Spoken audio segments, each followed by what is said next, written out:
میرے مسلمان ادھر مار رہے ہیں, فلسطین میں مار رہے ہیں. میری بات سنیں, ادھر کے مسلمان کوئی احتجاج نہیں کر سکتے, اور یہاں مسلمان بھی احتجاج کرتے ہیں. ایک منٹ. ابھی یہ میرا جسم میری مرضی کے نعرے لگائے گئے, یہ کس نے روکا ہے؟ یہ وکیلوں نے کیا کہ میرا جسم میری مرضی نہیں چل سکتا. کیا آپ مانتی ہیں کہ میرا جسم میری مرضی چلے گا؟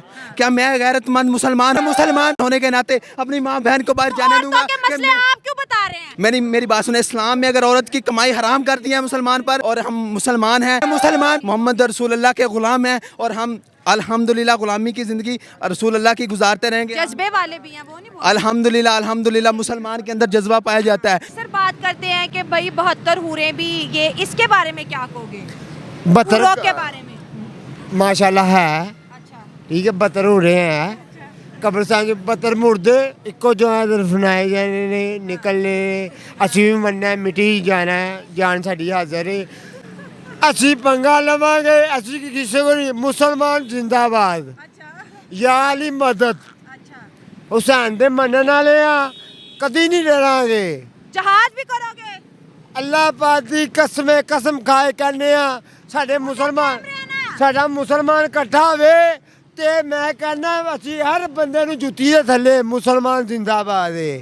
قوم میں بڑا جذبہ ہے, جو پاکستانی کہتا ہے نا ہماری قوم میں بڑا جذبہ ہے, اس کی ویلیو 0 ہے.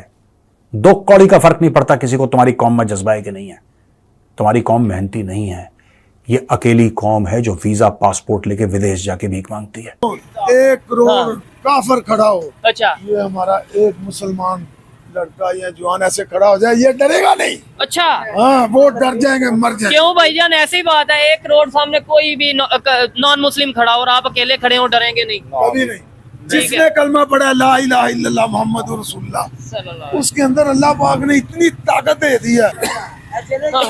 اچھا دیکھیں, اس چیز سے میں تھوڑا سا حیران بھی ہوں کہ جیسے آپ کہہ رہے ہیں کہ انکل جی آپ کیا کہنا چاہیں گے؟ انہوں نے جو بات کی آپ اسے ایگری کرتے ہیں؟ بالکل ایگری کرتے ہیں. انہوں نے بولا ہے کہ 1 لاکھ آگے کھڑا ہو, چاہے کروڑ کھڑا ہو, پوری دنیا کافر کھڑی ہو, ایک یہ لڑکا کھڑا ہو, یہ نہیں ڈرے گا. اسکولوں میں کچھ بھی نہیں پڑھا آج کل, دیکھا جائے کوئی نوکری کہتا ہے نا تو نوکری بھی نہیں ملتی. صحیح بات ہے, ہر کوئی دھکے کھا رہا ہے, اسی طرح ہی ہے. تو مدرسے میں الحمدللہ ابھی میں نے حفظ کر کے چھوڑا ہے, الحمدللہ اللہ تعالیٰ نے 100 شاگرد عطا فرمایا ہے. اور اتنی میں کہتا ہوں اس عمر میں آ کے نا اللہ تعالیٰ نے ثنا خوانی بھی حاصل مجھے دی ہے. اور اس عمر میں اتنی عمر میری 17 سال ایج ہے, اور بڑے میں تقریباً 40 سے 50 کے قریب جو بھی ان کے سرپرست آتے ہیں تو اس ہاتھوں کے بوسے لیتے ہیں.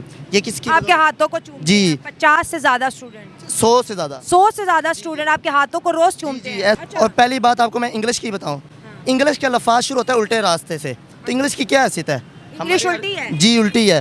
ہماری عربی سیدھے راستے سے شروع ہو رہی ہے, ٹھیک ہے, ہمیں سیدھے راستے پہ لگائے گی, ٹھیک ہے. تو انگلش میں کچھ بھی نہیں پڑھا, ہم نے خود انگلش کو زیادہ عزت دی ہے, مگر انگلش کی کوئی عزت نہیں ہے. ہمارے پاکستان کی اردو لفاظ جو اردو بولنے والے ہیں وہ زیادہ بہتر ہیں, انگلش کی میں کہتا ہوں کوئی ویلیو نہیں میرے. اس کا بھی لینسٹ ہے, ایک بہت بڑی میڈیکل جرنل, اس میں جائیے گا آپ, تب آپ کو پتہ لگے گا کہ 78% پاکستانی دماغ سے پیدل ہے. میں کہنا نہیں چاہتا ورنہ لوگ بولیں گے میجر کمیونل ہے, لیکن 74 یا 78% of Pakistanis have got severe psychological issues. ایسی کچھ ہے, پتہ کچھ پرسنٹیج ہے, مجھے خاص نہیں پتا, یاد نہیں آ رہا مجھے ایگزیکٹ فگر. آپ پڑھیے گا, اس کے اوپر ہے psychological issues in Pakistan, what is the reason, right. اس پہ فوکس کرو. آپ نے ملک لیا تھا اسلام کے نام, ٹھیک ہے, اسلام کا ایک اپنا مکمل سسٹم ہے, ایک نظام ہے جس کے تحت گورنمنٹس بھی بنتی ہیں, مجلس شورا بھی بنتی ہے, ٹھیک ہے, جس کو لوگ تھنک ٹینک کہتے ہیں, جو امریکہ آج کل آپ کو دیکھ رہے ہیں وہ اس کو یوز کر رہا ہے. ٹھیک ہے, امریکہ میں پینٹاگون بیٹھا ہوا ہے, پوری دنیا میں ہر کنٹری کا ایک تھنک ٹینک ہے. اچھا, پاکستان میں اسلام میں اس کو مجلس شورا کہا جاتا ہے. ٹھیک ہو گیا. یعنی آپ کا کہنے کا مطلب یہ ہے کہ انڈائریکٹلی پوری دنیا کے پاورفل کنٹریز جو ہیں وہ اسلامک سسٹم کو یوز کر رہے ہیں, آلریڈی فالو کر رہے ہیں. سو کالڈ جمہوریت, بس انہوں نے ایک نعرہ لگایا ہوا ہے ہم جیسے کنٹریز کو قابو کرنے کے لیے. کافروں کو مارو, کافروں سے نفرت کرو. اس وجہ سے لوگ ڈرتے ہیں کہ بھائی یہاں سے تو بچوں کا دماغ ہی گھما دیا جاتا ہے. کہ بچے کو خود ہی ہونا چاہیے جو ہمارے حضور کے بارے میں بھونکے, جتنے بھی ابلیس کتے جو بھی بھونکتا ہے نا ہمارے حضور کے بارے میں, تو اس کو پہلی بات ہے منصب نبی جن فقتلو, کاٹ دینا چاہیے, حضور کا فرمان ہے. انشاءاللہ ہمارا جذبہ انشاءاللہ قیامت تک حضور کی عزت کے لیے رہے گا. بس کہا ہے کہ منصب نبی جن, حضور کا فرمان, منصب نبی جن فقتلو ہو, جو قیامت تک نبی کے بارے میں گستاخی کرے اسے کاٹ کے رکھ دو, اسے دنیا میں زندہ رہنے کی کوئی گنجائش ہے ہی نہیں.